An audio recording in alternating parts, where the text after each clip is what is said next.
Hey everyone, welcome back to my channel, Life Unexpected. Thank you so much for joining me. If you have followed my other previous videos, then you already know that I've had a whole journey that I went through when it comes to fibroids.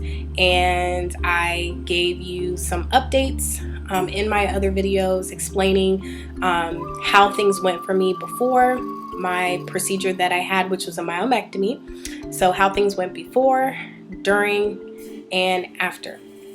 So that was the series that I had. If you have not seen those videos and you know might be facing a similar procedure, then please go ahead. I'll go ahead and link those in the description box below so you can check them out. I know they're kind of long, but they are informative. Who knows? It may help. Anyway, why am I here today? Well, I'm here today because my fibroids came back. Yes. My myomectomy was about 4 years ago, I want to say. And I've kind of gone through a journey since then with issues. So I'm going to take you on that journey in this video and kind of share with you what I've been through and then where I'm at now. And why would this video be helpful for you? It would be helpful for you, for one, to know that if you do have fibroids and you have to go through a procedure, what you may be faced with after the procedure is done. Because as we all know, or if you don't, you should know that fibroids can grow back. So you could end up in the same position. Maybe something in this video, is said that might be helpful for you. So let's get started. So I want to say probably about 6 months or so, things were great. After my myomectomy, life was good, wasn't having any more problems. I healed nicely, barely see a scar. Life was great. Then I started noticing irregular menstrual cycles. And it just became very frequent. It seemed like I'd get an irregular cycle, then things would get normal, then it would happen again. I want to say after another 6 to 8 months went by that I kind of dealt with this, and then I got fed up because it started getting worse and worse. The cycles would last for, sometimes a month, sometimes more. And so I went to the doctor. She wanted to do a panel on me because if I'm losing so much blood from an irregular cycle the way that I was, then she wanted to make sure that my levels were normal.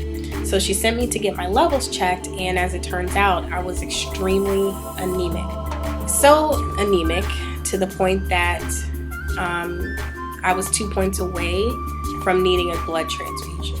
So she told me that she recommended me to get some infusion therapy treatments. That consisted of 10 treatments of getting nutrients that were going to go into my veins.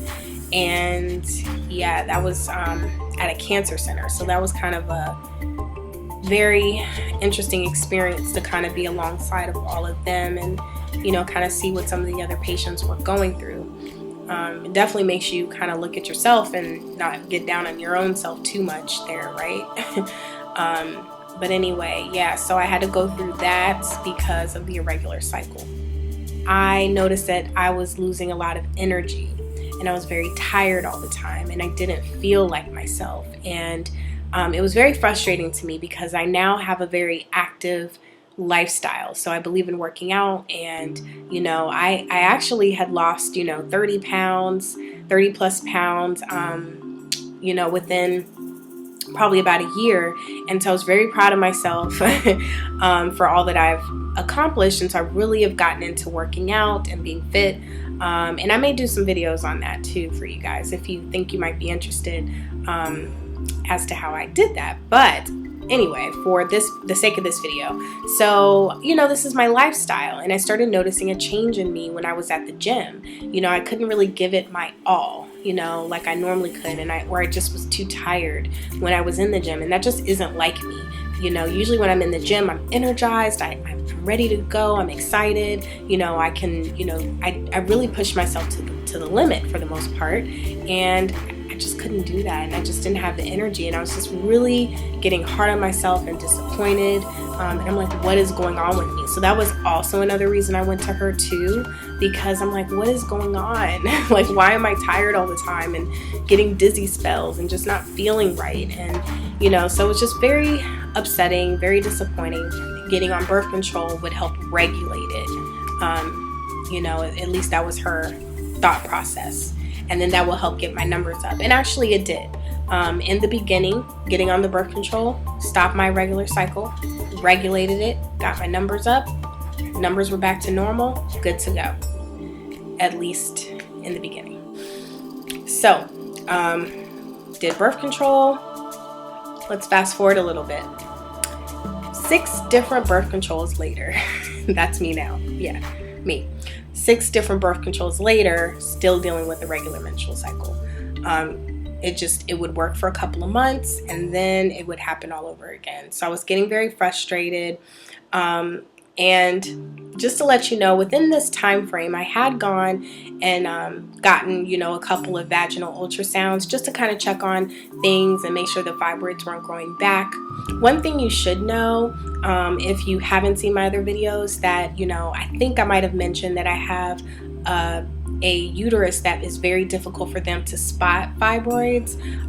So I knew, even though they were checking to see if they were there, that even if they were, it's a good chance they weren't really seeing them, because that's just how it was when I was first diagnosed. It took the person a long time to spot them, to even take pictures, and I ended up with 13. So I don't know, it's just, for some reason, they just have a hard time with me. But anyway, so I had a couple of those. In the meantime, they weren't really seeing anything. Then finally I got fed up and I went to the doctor and I said, look, I'm sick of this. This is the 6th birth control that I've tried. Nothing is working. What can we do? Because I feel like this is, you know, the birth control is just a band-aid at this point. It's not really helping me. What else can we do? She decided to send me for another vaginal ultrasound just to kind of check things out. It had been a little while since I had one. And then she still encouraged me to stick with the birth control because in her opinion, she felt this is not a band-aid. This is helping to balance your hormones in your body. And this is a solution, which I kind of feel is BS, but whatever. I'm not a doctor. But that was her answer to me. She sent me for a vaginal ultrasound, you know, just to kind of fast forward. The person found fibroids.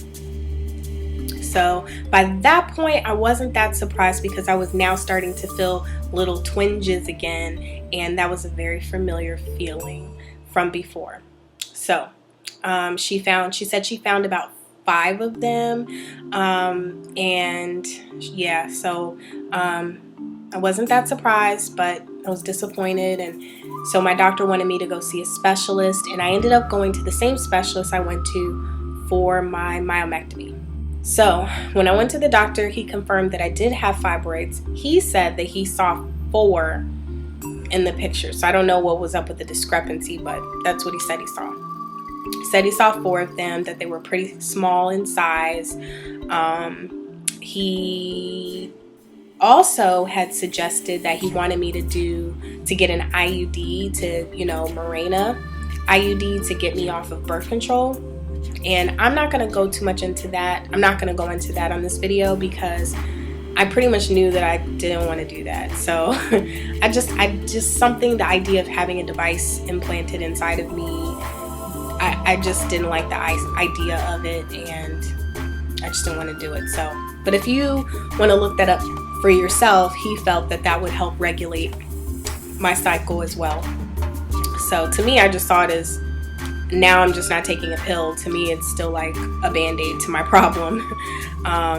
You know, but I figured I would just research it when I got home. And then he also suggested a DNC. And you can look that up if you're interested in knowing more about what a DNC is. But it's basically when they kind of clean you out, they scrape things out. And also they take a biopsy and kind of see if there's something else that's kind of going on that could be a cause to your issues. I personally felt, I don't know why, I just did not want to just kind of go off of his suggestions to me, but I really wanted to get another opinion. So not to down him, but I just wanted to see what another specialist might have to say about what's going on with me, because I really didn't like the idea of doing an IUD. So when I got home and I looked into things even more, I really just didn't feel comfortable with either of the suggestions that he gave. And he really, I didn't say this. He also said, I don't want you to get another myomectomy anytime soon. It's too early to be trying to do that right now because your fibroids may grow back, and we're not going to be doing multiple myomectomies. They only do 2 max, I believe. He didn't say it, but after that, I kind of took it as they just do hysterectomy. And given I haven't had kids yet and all of that, he just didn't want to, kind of entertain that at this time. So I went home, did some research, and decided I'm going to look up another physician. One thing I would encourage you to do if you're in my position, looking for someone to go to, like a specialist, I always think it's important to look up their background and like how long they've been doing what they've been doing and what's their specialty. If they've been doing it 5 years, they're just not right for me. I need someone that knows what they're doing. They've been, around the block when it comes to this.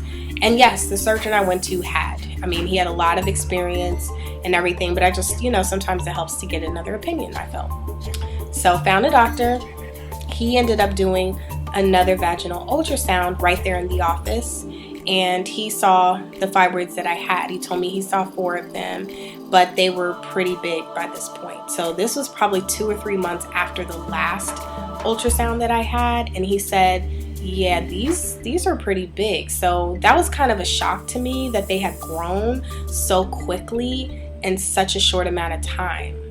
That kind of was scary to me. Like, wow.